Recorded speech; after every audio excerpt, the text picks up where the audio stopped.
கொஞ்சம் போல் நெய் விட்டுருக்கோம். அதில் 1 டீஸ்பூன் ஜீரகம், ஒரு 10-12 மிளகு போட்டிருக்கோம்.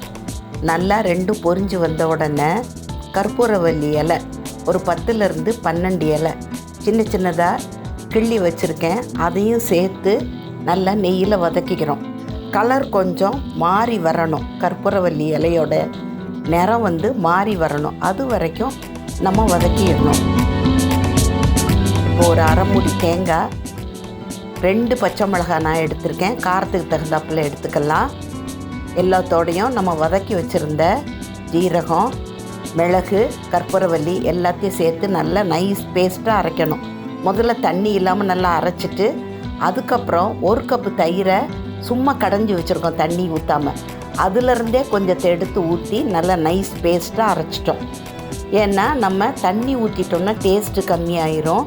மிக்சியை வேறு கட்டாயமாக தண்ணியில் கழுவி ஊற்றுவோம்.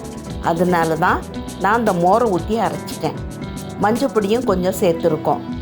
இப்போ நான் மோர் மிளகாயை கிள்ளி தாளிக்கிறேன். மோர் மிளகாய் இல்லாதவங்க மிளகாய் வத்தல், சிவப்பு வத்தல் கூட தாளிச்சுக்கலாம். கொஞ்சம் நல்லா கருக வறுக்கணும் மிளகாய் வத்தலை.